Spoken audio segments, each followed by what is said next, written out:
रहीम। अस्सलाम वालेकुम नाज़रीन, आप यूट्यूब चैनल देख रहे हैं। मैं इमरान खान हूँ। खबरें तो नाज़रीन बहुत सारी हैं, लेकिन एक ऐसा लतीफ़ा कर दिया पीएमएलएन ने, मैं चाह रहा हूँ कि आपका ज़रा मूड अच्छा हो जाए।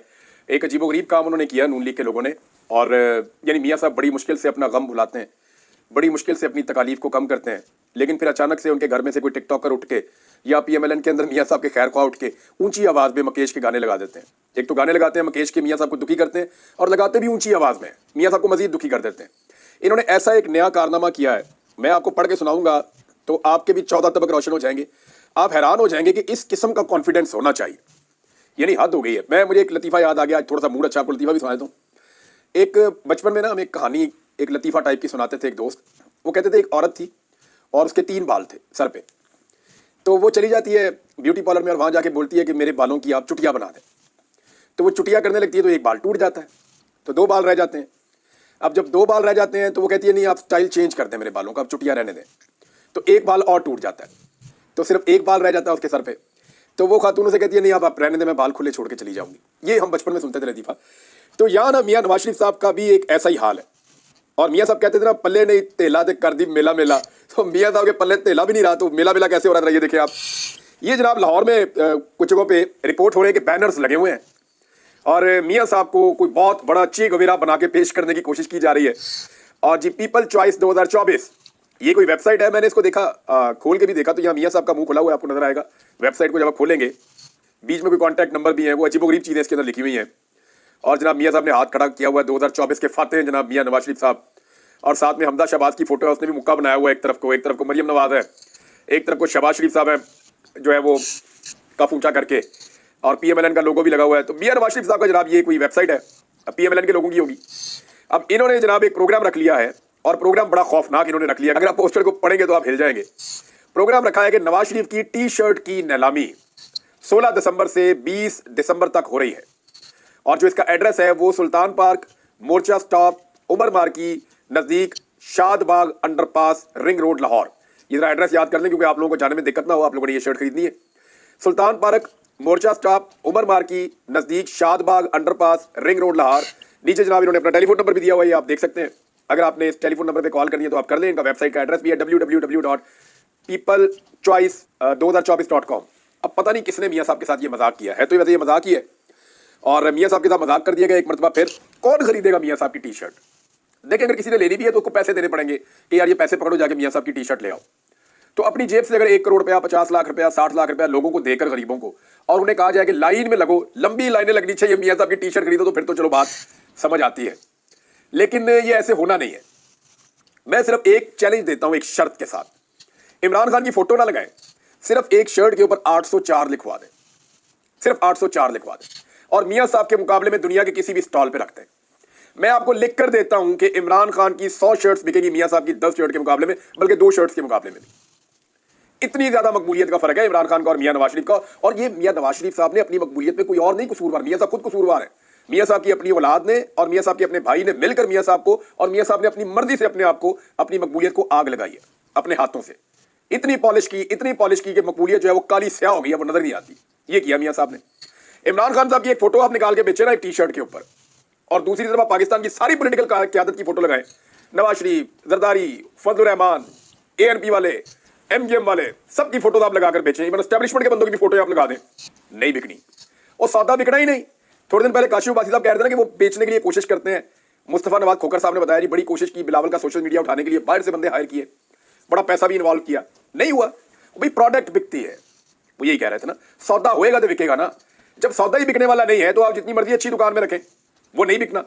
तो यह मियाँ नवाज शरीफ साहब के लिए एक और शर्मिंदगी का बायस ये चीज बन सकती है। मेरे ख्याल में इसका नोटिस लेना चाहिए, और नोटिस लेके इसको कैंसिल करवाना चाहिए, या फिर लोगों को करोड़ों रुपया देकर उन्हें कहा जाए कि आपने जाके लाइन में लग के मियाँ साहब की शर्ट खरीदनी है, ताकि जो है वो एक माहौल वहां पे बन जाए। लेकिन मैं चैलेंज करता हूं कि पाकिस्तान नहीं, दुनिया के किसी मुल्क के किसी कोने के अंदर आप इमरान खान की और नवाज शरीफ की शर्ट निकाल के बेचें। आप इमरान खान और नवाज शरीफ का मुकाबला करके देख लें, इंडिया में कर लें, पाकिस्तान में कर लें, बरतानिया में कर लें, जहां मर्जी कर लें।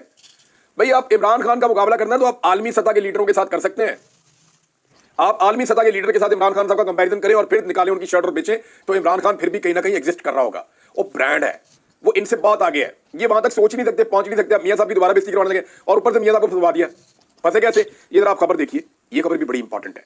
और इसमें जो है मुझे आपको 3 जजेस के रिमार्क्स भी पढ़ के सुनाने पड़ेंगे। उसकी वजह यह है कि जब आप ये सुनेंगे तो आपको आइडिया हो जाएगा कि मामला कितना सीरियस है। आदिल बज़ई आपको पता है जिसका सबसे ज्यादा अब तक नुकसान हुआ एमएनए बनने के बाद, माली नुक्ता नजर से, वो आदिल बज़ई का हुआ है। अरबों रुपए का नुकसान हुआ है। प्लाजे गिरा दिए, घर गिरा दिए, कारोबार तबाह कर दिए, हर चीज इनकी बर्बाद कर दी गई है आदिल बज़ई की। लेकिन इसने इमरान खान से बेवफाई नहीं की। इसने कहा जी मैं नहीं इमरान खान को अब छोड़ के जा रहा। तो आदिल बज़ई के जो है वो बयान हल्फी पे वो चले गए सुप्रीम कोर्ट। उन्होंने जाके कहा जनाब मैंने तो कभी नून लीग ज्वाइन ही नहीं की। नवाज शरीफ ने एक झूठा हलफनामा इनकी जमात ने दिया मेरा, और उसकी बुनियाद के ऊपर मुझे इनका मेंबर डिक्लेयर कर दिया। मैं इलेक्शन कमीशन को कहता रहा हूं कि मैं मेंबर नहीं हूं, भाई मेरा बयान हल्फी ये वाला जो मैंने पीटीआई को दिया है, लेकिन इलेक्शन कमीशन ने मुझे नवाज शरीफ के कहने के ऊपर डी सीट कर दिया। अब नवाज शरीफ ने इलेक्शन कमीशन ऑफ पाकिस्तान को अंडरटेकिंग दी हुई है कि ये बंदा जो है ये मेरी पार्टी का है। जाली बयान हल्फी जमा करवाने का मतलब पता है आपको क्या है? नवाज शरीफ साहब फंस गए, क्योंकि सुप्रीम कोर्ट ऑफ पाकिस्तान ने फैसला दे दिया आदिल बज़ई के हक में।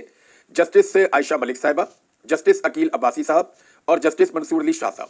अब जरा आप ये देख लीजिए इनके रिमार्क्स। जस्टिस आयशा मलिक साहिबा कहती है हकायक जांचने के लिए कमीशन ने कोई इंक्वायरी की है।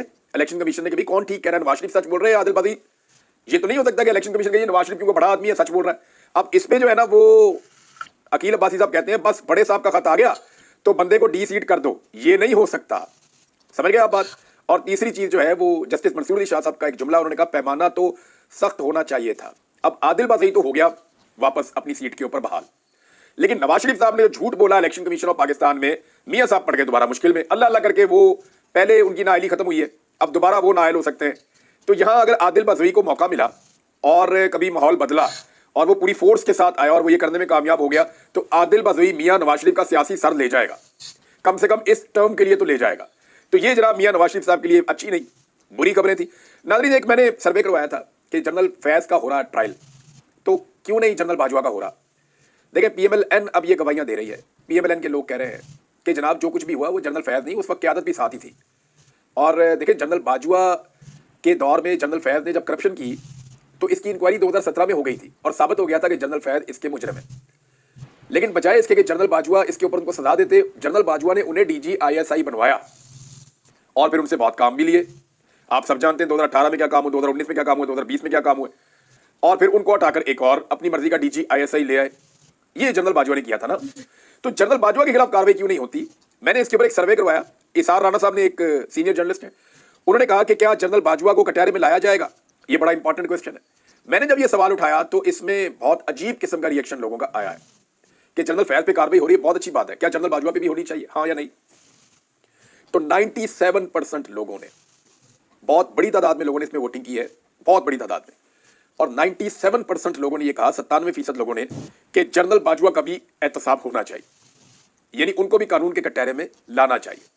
कितनी क्लैरिटी है पाकिस्तानियों के दिमाग में कि जनरल बाजवा का भी एहतसाब होना चाहिए, उन्हें भी कानून के कटहरे में लाया जाना चाहिए। इतनी क्लैरिटी है आज पाकिस्तान में, ये पाकिस्तान की खुशकिस्मती है। लिहाजा जनरल बाजवा को भी इसमें कटहरे में आना चाहिए, उसूलन तो आ जाना चाहिए। लेकिन मैं एक टेलीफोन कॉल सुन रहा था, जनरल बाजवा एक शख्स से बात कर रहे थे और तकरीबन 1 घंटे से ज्यादा लंबी कॉल थी। मैं स्पीकर फोन पे सुन रहा था और मैं सवालात लिख कर दे रहा था कि ये भी पूछ लो, रिक्वेस्ट कर रहा था कि आप ये भी जरा पूछ लें। वो एक तरह से मुझे मेरे सवालों के जवाब मिल रहे थे। उस आदमी की मेहरबानी की वो जनरल बाजवा से बात कर रहा था, मैं जानना चाहता था कि ये बंदा क्या सोच रहा है। तो उस दिन मुझे एक बात का तो बड़ा एहसास हुआ कि यार ये बंदा था जिसके पास इतनी ताकत थी और ये स्याह और सफेद का मालिक इस मुल्क में बना हुआ था। यानी बहुत ही सतही नौइयत का जनरल बाजवा का मुझे दिमाग महसूस हुआ उस टेलीफोन कॉल के नतीजे में। उससे पहले भी वो हमारे साथ जब मुलाकातें करते थे तो मैं बहुत इंप्रेस कभी नहीं हुआ उनसे। बहुत सारे और लोग भी, हम बाहर निकलते थे साफी, तो हम बाद हंसते थे, यार ये हमारे आर्मी चीफ हैं, ये किस तरह बातें करते हैं। लेकिन जनरल बाजवा जो है वो उनसे जब ये बातें की तो जनरल बाजवा ने एक बात की थी उस बंदे को, मुझे वो याद आ गई कि आप आर्मी चीफ के प्रोटोकॉल्स को नहीं जानते। कुछ भी हो जाएगा, फौज कभी भी अपने किसी आर्मी चीफ को उसकी रिटायरमेंट के बाद भी ना उंगली लगाएगी ना लगाने देगी, इस तरह का उनका बयान था। इससे मिलते जुलते उनके अल्फाज थे। तो क्या ये बात ठीक है, या एक साबिक आर्मी चीफ के खिलाफ भी एहतसाब और कार्रवाई हो सकती है? लोग तो मुतालबा कर रहे हैं। मैंने सर्वे करवा कर देखा, अगर किसी को नहीं पसंद आया मेरा सर्वे तो कोई और खुद करवा कर देख ले, पता चल जाएगा कि लोगों की राय क्या है। पाकिस्तान तहरीक इंसाफ को नाज़रीन एक बात समझ आ गई है कि ये हुकूमत पाकिस्तान तहरीक इंसाफ के आगे आगे भागती रहेगी। जब भी मुज़ाकरात की बात होगी, देखिए पहले पाकिस्तान तहरीक इंसाफ मुज़ाकरात करती नहीं थी। वो ये कहते थे चोर हैं, डाकू हैं, फ्रॉडी हैं, इनके साथ हम क्या बैठे, हमारा मैंडेट चोरी करके आकर बैठे हुए हैं। वो एक ऑब्वियस गुस्सा था। 8-9 महीने हो गए पाकिस्तान तहरीक इंसाफ उस कैफियत में है कि यार हमारा मैंडेट है, हमारे बंदे जीते हुए हैं, हमारी कम से कम 3 सूबों में हुकूमत बन रही थी, पाकिस्तान में 2/3 अक्सरियत से ज्यादा हमें मिल गई थी, हम तो बगैर मखसूस नशस्तों के साथ अक्सरियत से आगे चले गए थे। ये कैसे हो सकता है कि हमारे इतने बंदे जो हैं उनकी सीटें छीन ली जाएं? वो एक रिएक्टिव उनकी अप्रोच थी। लेकिन जब वक्त गुजरा है तो अब पाकिस्तान तहरीक इंसाफ ने कहा आओ जी मुज़ाकरात करें, बैठो, एस्टेब्लिशमेंट आ जाए, एस्टेब्लिशमेंट के नुमाइंदे आ जाए, ये जो सियासतदान आगे किए हुए हैं, आओ बैठो बात करते हैं। तो अब हुकूमत आगे लग के भाग गई है। अब पीटीआई पीछे पीछे, हुकूमत आगे आ गया। और उसकी वजह जो है ना मोहम्मद जुबैर साहब ने भी बताई है। मैं वैसे आपको बता देता हूं कि पाकिस्तान तहरीक इंसाफ इनके पीछे भागती रहेगी और ये मुज़ाकरात से भागते रहेंगे, क्योंकि जो चोर होता है ना वो कभी भी पंचायत में नहीं बैठता। जो गिल्टी होता है ना वो ये कहता है पंचायत होनी नहीं चाहिए। मैंने किसी पंचायत में बैठना ही नहीं है, मैं पंचायत में आना ही नहीं चाहता। जो आदमी गिल्टी होता है, जिसका कसूर होता है, वो कोशिश करता है किसी तरह रोला पड़ जाए, मामला इधर से उधर हो जाए, मुझे बीच में बात करनी ही ना पड़े। तो इसलिए क्योंकि ये सारे चोर हैं, ये मैंडेट चोरी करके आए हुए हैं, और जब भी ये बैठेंगे पीटीआई मैंडेट की बात करेगी, इनके पास कोई जवाब ही नहीं होगा। कल इसहाक डार साहब ने तस्लीम कर लिया अपने मुंह से कि जनाब आप हमारा 2018 वाला मैंडेट वापस कर दें तो हम आपका 2024 वाला मैंडेट वापस कर देंगे। इसमें एक बात तो कंफर्म हो गई कि 2024 वाला मैंडेट पीटीआई का था। ये बात कंफर्म कर दी किसने? डिप्टी वजीर आजम पाकिस्तान ने, नवाज शरीफ का इंतहाई काबिल एतमाद साथी और समधी। उसने कंफर्म कर दिया कि हमने चोरी का मैंडेट रखा हुआ है, लेकिन इसलिए रखा हुआ है कि हमें लगता है कि 2018 में हमारा चोरी हो गया था। तो देखिए पाकिस्तान में हमेशा ही मैंडेट चोरी हुआ, लेकिन कितना हुआ? इतना सा। यानी धांधली कितनी होती थी? जो मकबूल पॉलिटिकल पार्टी होती थी एस्टेब्लिशमेंट उसको 2 4 5 10 सीटें ज्यादा दे देती थी। 2018 के तमाम सर्वे बता रहे थे कि पाकिस्तान तहरीक इंसाफ इस मुल्क में सबसे मकबूल पार्टी। तमाम सर्वे यही कह रहे थे ना 2018 में कि तहरीक इंसाफ इलेक्शन स्टेट में जीत रही है। तो उस वक्त जीतना तो तहरीक इंसाफ नहीं था। हत्ता कि जब आरटीएस बिठाया गया उसके बाद पंजाब में तहरीक इंसाफ से बहुत बड़ी मिकदार में सेंट्रल पंजाब में सीटें छीन ली गई, लेकिन तहरीक इंसाफ को सिंध में कराची से कुछ सीटें मिल गई। लेकिन तहरीक इंसाफ को एक ऐसे माहौल में पहुंचाया गया जहां पे उनकी इंडिपेंडेंट हुकूमत ना बने, बल्कि उनको बैसाखियों वाली हुकूमत दी जाए। ये तहरीक इंसाफ के साथ 2018 में ज्यादती हुई थी, पीएमएल-एन के साथ नहीं हुई थी। मैं आपको फिर बता रहा हूं। और उस वक्त भी कोशिश की गई थी कि शहबाज शरीफ की हुकूमत बना दी जाए, लेकिन रिएक्शन बड़ा सख्त आ रहा था, लिहाजा इमरान खान साहब को मौका दिया गया कि बड़ी पार्टी आपकी, आप हुकूमत बना ले। सेंट्रल पंजाब में पाकिस्तान तहरीक इंसाफ के साथ 2018 में भी धांधली हुई थी। मैं उस वक्त भी कह रहा था, आज भी कह रहा हूं। और टका के धांधली हुई थी, जहां पे हमने खुद जाकर सर्वे किया था। जब पाकिस्तान तहरीक इंसाफ जीत रही थी वो सीटें ये हार गए, और ख्वाजा आसिफ की सीट आप खुद गवाए, वो उस दिन हार गए थे। उन्होंने जनरल बाजवा को फोन करके अपनी सीट वापस ली। और बहुत सारी सीटें हैं सेंट्रल पंजाब की, वहां पीएमएल इलेक्शन जीती नहीं थी, उनको जिताया गया था। उनको एक पोजीशन में लाया गया था कि जब कभी मौका होगा इमरान खान साहब की टांग खींचनी होगी, बैसाखियां छीन लेंगे, टांग खींच लेंगे और हुकूमत तब्दील कर देंगे। तो एक्चुअली तो 2018 में इमरान खान का मैंडेट छीना गया था, लेकिन पीएमएल ने एक बयानिया बनाया हमारा छीना गया। लेकिन एक चीज है, आज इसहाक डार साहब ने एतराफ जुर्म कर लिया कि जनाब ठीक है हमने मैंडेट चोरी किया हुआ है, लेकिन हमारा 2018 वाला मोड़ दो, हम आपको 2024 वाला मैंडेट दे देंगे। तो ये एतराफ जुर्म के बाद चीजें क्लियर। ये मुज़ाकरात क्यों नहीं करेंगे? इसलिए कि चीजें चोरी की है इनके पास, चोरी का माल रख के मुज़ाकरात करेंगे तो वो वापस करना पड़ेगा, उसूली बात पे आना पड़ेगा। मोहम्मद जुबैर साहब कहते हैं कि शहबाज शरीफ मुज़ाकरात नहीं चाहेंगे। क्या वो अपनी हुकूमत का तख्ता होने देंगे? शहबाज शरीफ इसलिए एस्टेब्लिशमेंट के साथ जुड़ते हैं कि एस्टेब्लिशमेंट इमरान खान को ठिकाने लगाए और हम अगले 4.5 साल हुकूमत करते रहे। ये जनाब मोहम्मद जुबैर साहब का बयान है, और बात ठीक है उनकी भी। तो शगरा 2 में नाज़रीन इमरान खान साहब और बुशरा बीबी दोनों पर फर्द जुर्म आयद कर दी गई है। दोनों ने सेहत जुर्म से इनकार किया, लेकिन एक बात आप याद रखिएगा कि इसमें भी इमरान खान साहब को सजा ही होनी है। जितने भी केसेस है ना उनमें होनी इमरान खान साहब को सजा ही है। फिर जो हायर कोर्ट से वहां जाके इमरान खान साहब की बचत हो जाए तो वो एक अलग बात है, लेकिन ये एक पैटर्न है कि इस निज़ाम ने इमरान खान के ऊपर जो भी केस बनाया और जो भी केस चला अदालत के अंदर, वो ऐसे यरगमाल माहौल के अंदर चला कि वहां इमरान खान साहब को सजा हर हाल में दी गई है। नाज़रीन एक और चीज़ है, और ये पाकिस्तान तहरीक इंसाफ ने इसको हाईलाइट किया है, ये इंपॉर्टेंट है चीज़। और ये एक ट्वीट जो है मरियम औरंगजेब ने किया, वहां से ये मामला सारा खुला है। मामला ये है कि मुस्लिम लीग नून को दावतनामा दिया गया था जो चीन की सियासी जमात है उसकी जानिब से, मगर पंजाब हुकूमत सरकारी मुलाजमीन के हमरा सरकारी खर्च पर दौरा करने चीन पहुंच गई है। आवाम के टैक्स के पैसा जाती दौरों पर खर्च किया जा रहा है और अस्पतालों में अद्वियात की कमी का सामना है। एक तो ये इशू यहाँ से आप ये देख लें। दूसरा मैं आपको इसकी एक चीज़ और बताता हूँ कि 10 दिसंबर को ट्वीट की गई थी मरियम औरंगजेब की जानिब से, और वो तस्दीक करती है, उसके ऊपर लिखा हुआ है बाकायदा, और वीडियो में वादे तौर पे आप देख सकते हैं कि मुस्लिम लीग नवाज के वफद को खुशामदीद कहा गया है कि नून लीग का वफद आया। लेकिन वो जो है ना मुख्तलिफ मुल्कों की पॉलिटिकल पार्टीज़ के साथ भी मिलते हैं और उनके साथ एक वर्किंग रिलेशन भी बनाते हैं। मुमकिन है वो कल को पीटीआई को बुला लें, किसी और जमात को बुला लें, वो ये कहेंगे आए जी आपको हम खुशामदीद कहते हैं, आए बैठे बात करते हैं। लेकिन मरियम नवाज ने इसको ऐसा शो किया जैसे पंजाब हुकूमत को दावत दी गई है। वो एक्चुअली पंजाब हुकूमत की दावत नहीं है। जो क्लेम अब सामने आ रहा है वो ये आ रहा है कि वो दावत दी गई है मुस्लिम लीग नून को, और ये नून लीग के ओहदेदारों के तौर पे वहां पे गए, लेकिन गए किसमें? एयरफोर्स के जहाज के ऊपर। तो क्या कोई और सियासी जमात अगर किसी दूसरी सियासी जमात की दावत के ऊपर चीन जाती है तो क्या उनको एयरफोर्स का तैयारा दिया जाएगा? क्या उन्हें सरकारी अखराजात दिए जाएंगे? क्या वो भी यही सारा प्रोटोकॉल इंजॉय करेंगे? पाकिस्तान का सारा सफारत खाना वहां पे उनकी खिदमत के लिए मौजूद होगा।